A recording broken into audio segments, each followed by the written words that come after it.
Narayankhed municipal పట్టణంలో ఈరోజు తెలంగాణ రాష్ట్రంలో కాంగ్రెస్ పార్టీ ప్రభుత్వంలో పేద ప్రజలకు ఎలాంటి ఇబ్బందులు లేకుండా ప్రజాపాలన కొనసాగిస్తున్నామని ఈ సందర్భంగా నారాయణఖేడ్ నియోజకవర్గానికి నూతనంగా 30 బస్సులు మంజూరు కాగా అందులో ఈరోజు కరసగుత్తి నుంచి పటాన్చేరు వరకు, నారాయణఖేడ్ నుండి కంటి వరకు ప్రజల కోరిక మేరకు రాత్రి 7 గంటలకు నైట్ అవుట్ బస్సు ఏర్పాటు చేయడం జరిగింది.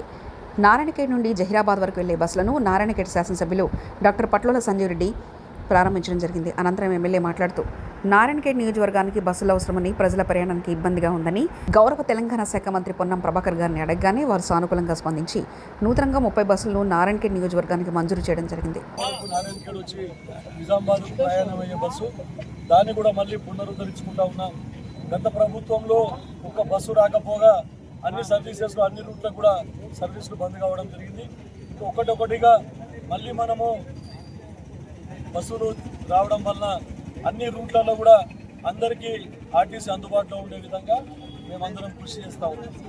మళ్ళీ మొన్నటికి మొన్న గౌరవ మంత్రివర్యులు పొన్నం ప్రభాకర్ గారికి పోయి, సార్ మా దగ్గర ఇది Vijayawada, Guntur, Chirala bus super deluxe ఉండింది, అవి బంద్ చేసిండ్రు, దాంట్లో చాలామందికి ఉపయోగకరంగా ఉండేది అని చెప్పేసి చెప్తే ఇంకా 2 సూపర్ డీలక్స్ బస్సులు ఇవ్వమని చెప్పేసి కూడా అడిగితే పాజిటివ్గా స్పందించింది.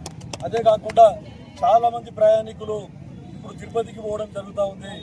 కాబట్టి మనకు తిరుపతికి కూడా నారాయణఖేడ్ నుండి డైరెక్ట్ సూపర్ డీలక్స్ బస్సు వేయాలని చెప్తే పాజిటివ్గా స్పందించారు.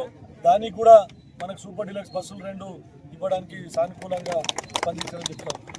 చాలామంది భక్తులు, మీరు అందరికీ తెలుసు, బై ఎలక్షన్ల ఓట్లు దండుకోవాలనే ఉద్దేశంతో అప్పటికప్పుడు పండరిపురం బస్ సర్వీస్ స్టార్ట్ చేసిండు అప్పటి మంత్రి హరీష్ రావు గారు. కానీ చాలామంది పండరిపూర్ భక్తులు ఇక్కడ ఉంటారు, వాళ్ళకు కూడా ఒక బస్సు వేసే విధంగా, ఒక సూపర్ లగ్జరీ వేసే విధంగా కృషి చేయాలని చెప్పేసి చెప్పినాం. కాకపోతే కర్ణాటకలో ట్యాక్స్ ఎక్కువగా ఉంది అని చెప్పేసి చెప్పడం జరిగింది.